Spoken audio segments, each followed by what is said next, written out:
warahmatullahi wabarakatuh. Hai adik-adik, kembali lagi di pertemuan yang kedua untuk mata kuliah asuhan kebidanan remaja dan perimenopause ya adik-adik. Nah, topik yang pertama adalah konsep keluarga, dimana kita tahu pengertian dari keluarga adalah suatu unit yang terkecil terdiri dari kepala keluarga, anggota keluarga, tinggal di satu tempat dan saling ketergantungan. Yang selanjutnya adalah tipe keluarga. Nah, tipe keluarga itu terbagi menjadi beberapa ya adik-adik. Nah, yang pertama adalah keluarga inti atau nuclear family. Nah, ini adalah keluarga yang terbentuk karena ikatan perkawinan yang direncanakan terdiri dari suami, istri, anak-anak baik karena kelahiran natural maupun adopsi. Yang kedua adalah keluarga asal atau family of origin. Nah, ini merupakan suatu unit keluarga tempat asal seseorang dilahirkan. Yang ketiga, keluarga besar atau extended family. Nah, ini adalah merupakan keluarga inti ditambah dengan keluarga lain karena adanya hubungan darah. Misalnya kakek, nenek, bibi, sepupu dan yang lainnya. Nah, yang keempat, keluarga berantai atau social family. Nah, ini merupakan suatu keluarga yang terdiri dari wanita dan pria yang menikah lebih dari satu kali dan merupakan keluarga inti. Yang kelima adalah keluarga duda atau keluarga janda. Nah, ini adalah keluarga yang terbentuk karena perceraian atau kematian pasangan yang dicintainya. Yang keenam adalah keluarga komposit atau composite family. Nah, ini adalah merupakan keluarga dari perkawinan poligami yang hidup bersama. Yang ketujuh, keluarga kohabitasi atau cohabitation.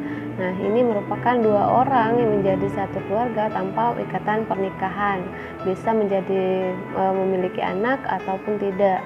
Nah, di Indonesia, bentuk keluarga seperti ini tidak lazim dan bertentangan dengan budaya timur. Yang kedelapan adalah keluarga incest atau incest family. Seiring dengan masuknya nilai-nilai global dan pengaruh informasi yang sangat dahsyat, dijumpai bentuk keluarga tidak lazim. Misalnya, anak perempuan menikah dengan ayah kandungnya, ayah menikah dengan anak tirinya. Nah, walaupun hal ini tidak lazim dan melanggar budaya di Indonesia, keluarga incest semakin hari semakin besar. Hal ini dapat kita cermati melalui pemberitaan dan media cetak serta elektronik yang sering tersebar di masyarakat. Yang kesembilan itu adalah keluarga tradisional dan non-tradisional. Hal ini dibedakan berdasarkan ikatan perkawinan, di mana keluarga tradisional itu diikat dengan perkawinan, sedangkan keluarga non-tradisional itu tidak diikat oleh perkawinan. Tahap perkembangan keluarga. Nah, ini terbagi menjadi beberapa ya adik-adik, ada 8 tahap dalam perkembangan keluarga. Nah, tahap 1 adalah keluarga pemula. Keluarga pemula ini adalah perkawinan dari sepasang insan menandai bermulanya suatu keluarga baru. Nah, keluarga yang menikah atau prokreasi dan berpindahan dari keluarga asal atau status lajang ke hubungan yang intim. Yang kedua adalah tahap keluarga yang sedang mengasuh anak, di mana tahap kedua ini dimulai dengan kelahiran anak pertama hingga bayi berumur 30 bulan. Nah, biasanya orang tua bergetar hatinya dengan kelahiran anak pertama mereka, tetapi agak takut juga. Nah, kekhawatiran terhadap bayi biasanya berkurang setelah beberapa hari karena ibu dan bayi tersebut mulai mengenal. Tahap yang ketiga adalah di mana keluarga sudah mempunyai anak prasekolah. Nah, tahap ketiga, siklus kehidupan keluarga dimulai sejak anak pertama berusia 2,5 tahun dan berakhir ketika anak berusia 5 tahun. Nah, sekarang keluarga mungkin terdiri dari 3 hingga 5 orang dengan posisi suami, istri, ibu, anak laki-laki, saudara, dan saudara perempuan. Tahap yang keempat adalah tahap keluarga dengan anak usia sekolah. Nah, tahap ini dimulai ketika anak pertama telah berusia 6 tahun dan mulai masuk sekolah dasar dan berakhir pada usia 13 tahun. Tahap yang kelima adalah keluarga dengan anak remaja. Nah, ketika anak pertama melewati usia 13 tahun, tahap kelima dari siklus kehidupan keluarga dimulai. Tahap ini berlangsung selama 6 hingga 7 tahun Meskipun tahap ini dapat lebih singkat jika anak lebih awal meninggalkan keluarga, dan dapat lebih lama jika anak tinggal di rumah hingga berusia 19 atau 20 tahun. Tahap yang keenam adalah keluarga yang melepaskan anak usia dewasa muda. Nah, permulaan dari fase kehidupan keluarga ini ditandai oleh anak pertama meninggalkan rumah orang tua dan berakhir dengan rumah kosong. Nah, ketika anak terakhir meninggalkan rumah, tahap ini dapat singkat atau agak panjang, tergantung pada beberapa jumlah anak yang ada di rumah tersebut. Tahap yang ketujuh adalah orang tua pertengahan. Nah, tahap ketujuh dari siklus kehidupan keluarga, di mana tahap usia pertengahan bagi orang tua. Nah, dimulai ketika anak terakhir meninggalkan rumah dan berakhir pada saat orang tua pensiun atau kematian salah satu pasangan. Nah, tahap ini biasanya dimulai ketika orang tua memasuki usia 45 sampai dengan 55 tahun dan berakhir pada saat seorang pasangan pensiun dan biasanya 16 sampai dengan 18 tahun kemudian. Tahap yang kedelapan adalah keluarga dalam masa pensiun dan lansia. Nah, tahap ini adalah tahap terakhir dari siklus kehidupan keluarga dan dimulai dengan salah satu atau kedua pasangan memasuki masa pensiun, terus berlangsung hingga salah satu pasangan meninggal dan berakhir dengan pasangan lainnya yang meninggal. Selanjutnya kita masuk ke tugas perkembangan keluarga. Nah, dari 8 tahap tersebut yang kita sebutkan, itu terdapat beberapa tugas perkembangan keluarga. Nah, pada tahap 1 atau keluarga pemula, ini tugasnya adalah membangun perkawinan yang saling memuaskan. Yang kedua, menghubungkan jaringan persaudaraan secara harmonis. Yang ketiga adalah keluarga berencana. Nah, ini atau keputusan tentang kedudukan sebagai orang tua. Pada tahap kedua, keluarga yang sedang mengasuh anak. Nah, yang kedua ini tugasnya adalah yang pertama, membentuk keluarga muda sebagai sebuah unit yang mantap atau mengintegrasikan bayi baru dalam keluarga. Nah, yang kedua, rekonsiliasi tugas-tugas perkembangan yang bertentangan dengan kebutuhan anggota keluarga. Yang ketiga adalah tugasnya mempertahankan hubungan perkawinan yang memuaskan. Yang keempat, memperluas persahabatan dengan keluarga besar dengan menambahkan peran-peran orang tua dan kakek nenek. Tahap yang ketiga, nah ini keluarga dengan anak usia prasekolah. Ini tugasnya adalah yang pertama, memenuhi kebutuhan anggota keluarga seperti rumah, ruangan bermain, privasi, dan keamanan. Yang kedua, mensosialisasikan anak. Dan yang ketiga, mengintegrasikan anak yang baru sementara tetap memenuhi kebutuhan anak-anak lainnya. Yang keempat, mempertahankan hubungan yang sehat dalam keluarga, misalnya hubungan perkawinan dan hubungan orang tua dan anak, dan di luar keluarga. Nah, misalnya ini keluarga besar dan komunitas. Tahap yang keempat yaitu keluarga dengan anak usia sekolah. Nah, tugasnya keluarga adalah yang pertama, membantu sosialisasi anak dengan tetangga, sekolah, dan lingkungan. Yang kedua, mempertahankan hubungan perkawinan bahagia. Yang ketiga adalah memenuhi kebutuhan dan biaya hidup yang semakin meningkat. Yang keempat adalah meningkatkan komunikasi terbuka. Nah, pada tahap kelima, keluarga dengan anak remaja itu bertugas untuk yang pertama, menyeimbangkan kebebasan dengan tanggung jawab ketika anak remaja menjadi dewasa dan semakin mandiri. Yang kedua, memfokuskan kembali hubungan perkawinan. Dan yang ketiga, berkomunikasi secara terbuka antara orang tua dan anak. Tahap yang keenam, nah tugas keluarga dengan melepas anak usia dewasa muda. Nah, tugasnya adalah yang pertama, memperluas keluarga inti menjadi keluarga besar. Yang kedua, mempertahankan keintiman pasangan. Yang ketiga, membantu orang tua atau suami, istri yang sedang sakit dan memasuki masa tua. Yang keempat, membantu anak untuk mandiri di masyarakat. Dan yang kelima adalah penataan kembali peran dan kegiatan rumah tangga. Pada tahap ketujuh, orang tua usia pertengahan. Nah, yang tugasnya adalah yang pertama mempertahankan kesehatan, yang kedua mempertahankan hubungan yang memuaskan dengan teman sebaya dan anak-anak, dan yang ketiga meningkatkan keakraban pasangan. Nah, pada tahap ke-8 itu adalah keluarga dengan masa pensiun dan lansia. Nah, tugasnya adalah yang pertama mempertahankan suasana rumah yang menyenangkan, yang kedua adaptasi dengan perubahan, kehilangan pasangan, teman, dan lain-lain. Yang ketiga adalah mempertahankan keakraban suami istri dan saling merawat. Yang keempat, mempertahankan hubungan dengan anak dan sosial masyarakat. Dan yang kelima adalah melakukan life review. Masalah-masalah kesehatan yang terjadi pada keluarga.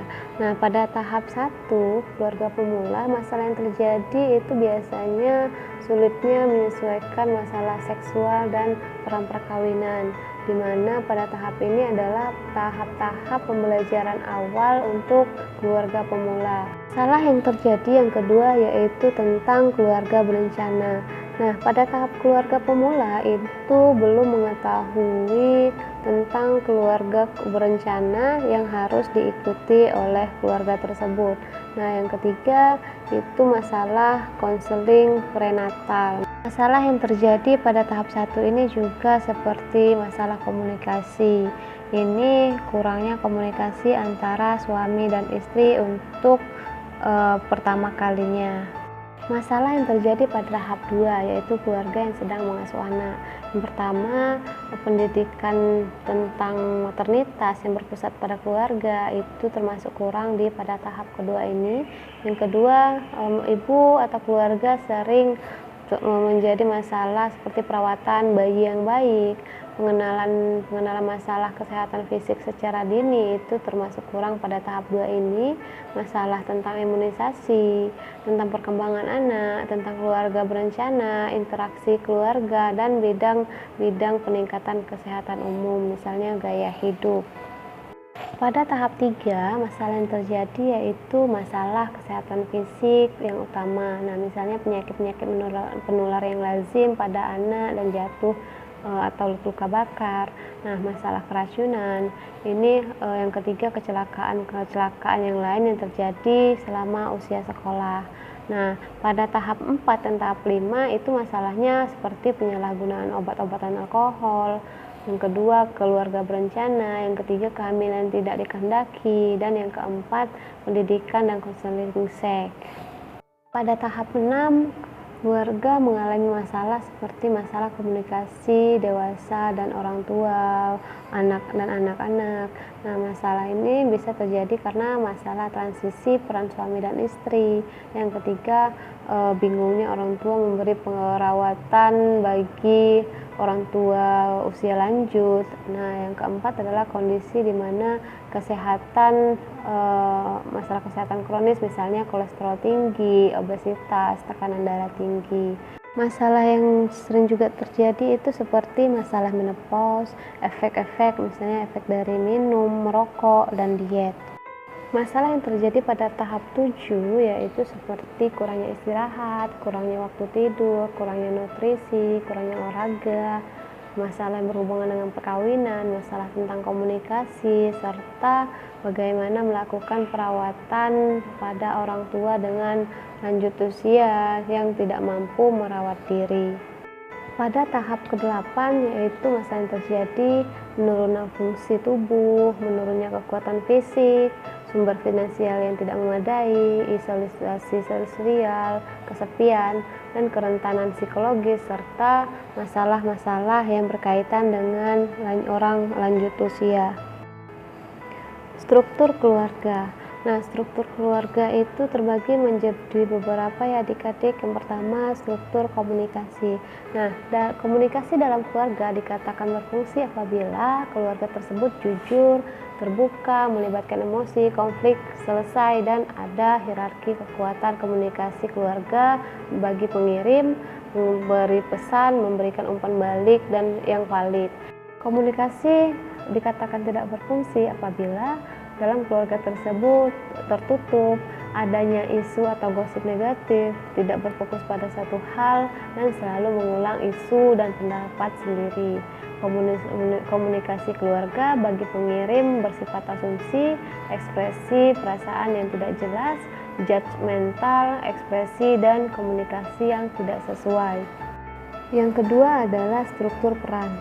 Nah, struktur peran ini adalah serangkaian perilaku yang diharapkan sesuai dengan posisi sosial yang diberikan. Jadi, pada struktur peran bersifat formal atau informal.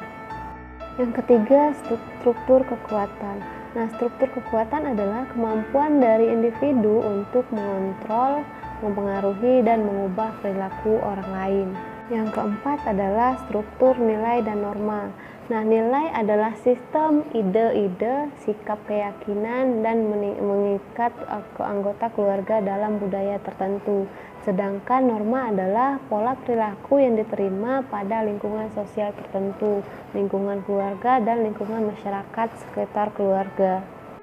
Fungsi dan tugas keluarga. Nah, ada beberapa fungsi dan tugas keluarga ya adik-adik. Yang pertama adalah fungsi afektif. Fungsi afektif ini berhubungan erat dengan fungsi internal keluarga yang merupakan basis kekuatan keluarga. Fungsi afektif ini berguna untuk pemenuhan kebutuhan psikososial. Keberhasilan melaksanakan fungsi afektif tampak pada kebahagiaan dan kegembiraan dari seluruh anggota keluarga. Tiap anggota keluarga saling mempertahankan iklim yang positif. Hal ini dapat dipelajari dan dikembangkan melalui interaksi dan hubungan dalam keluarga. Dengan demikian, keluarga yang berhasil melaksanakan tugas efektif, seluruh anggota keluarga dapat mengembangkan konsep diri yang positif. Fungsi efektif merupakan sumber energi yang menentukan kebahagiaan keluarga. Keretakan keluarga, kenakalan anak, atau masalah keluarga yang timbul ini karena fungsi efektif yang tidak terpenuhi secara baik. Selanjutnya, fungsi sosialisasi. Nah, sosialisasi adalah proses perkembangan dan perubahan yang dilalui individu yang menghasilkan interaksi sosial dan belajar berperan dalam lingkungan sosial. Nah, sosialisasi ini dimulai sejak manusia lahir. Keluarga merupakan tempat individu untuk belajar bersosialisasi. Misalnya, anak yang baru lahir, dia akan menatap ayah, ibu, dan orang-orang sekitarnya. Kemudian beranjak balita, dia mulai belajar bersosialisasi dengan lingkungan sekitar. Nah, meskipun demikian, keluarga tetap berperan penting dalam bersosialisasi.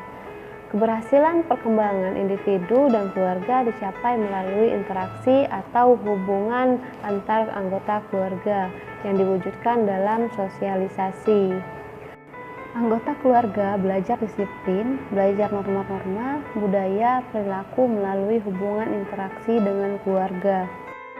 Fungsi reproduksi. Keluarga berfungsi untuk meneruskan keturunan dan menambah sumber daya manusia. Maka dengan ikatan suatu perkawinan yang sah, selain untuk memenuhi kebutuhan biologis pada pasangan, tujuan untuk membentuk keluarga adalah untuk meneruskan keturunannya. Fungsi ekonomi. Fungsi ekonomi merupakan fungsi keluarga untuk memenuhi kebutuhan seluruh anggota keluarga. Fungsi tersebut seperti memenuhi kebutuhan makanan, pakaian, dan tempat tinggal. Banyak pasangan yang sekarang kita lihat dengan penghasilan yang tidak seimbang antara suami dan istri. Hal ini menjadikan permasalahan dan berujung pada perceraian. Fungsi perawatan kesehatan. Keluarga juga berperan atau berfungsi untuk melaksanakan praktek asuhan kesehatan. Ini untuk mencegah terjadinya gangguan kesehatan atau merawat anggota keluarga yang sakit. Kemampuan keluarga dalam memberikan asuhan kesehatan mempengaruhi status kesehatan keluarga. Kesanggupan keluarga melaksanakan pemeliharaan kesehatan dapat dilihat dari tugas kesehatan keluarga yang dilaksanakan. Keluarga yang dapat melaksanakan tugas kesehatan berarti sanggup untuk menyelesaikan masalah kesehatan yang ada pada keluarganya. Nah, adik-adik, kita sebagai bidan harus tahu apa sih tugas terhadap perencanaan keluarga. Nah, tugas yang pertama adalah kita harus mengenali masalah kesehatan yang terjadi pada keluarga tersebut. Yang kedua, bidan harus mampu membuat keputusan dan tindakan yang tepat sesuai dengan masalah yang ada pada keluarga. Nah, yang ketiga, memberi asuhan kebidanan pada anggota keluarga yang mengalami masalah. Yang keempat, mempertahankan dan menciptakan suasana rumah yang sehat bagi keluarga. Dan yang kelima adalah mempertahankan hubungan dengan fasilitas kesehatan yang ada pada masyarakat. Adik-adik, untuk pertemuan yang kedua pada asuhan kebidanan remaja dan premenopause cukup sekian. Ini ada beberapa tugas. Silahkan adik-adik baca deskripsi, klik link yang ada di deskripsi, silahkan baca artikelnya, kemudian kerjakan pertanyaan-pertanyaan yang ada di layar. Mungkin cukup sekian. Terima kasih atas perhatian adik-adik. Semoga kalian paham dan mengerti apa yang dijelaskan. Dan saya akhiri, wassalamualaikum warahmatullahi wabarakatuh.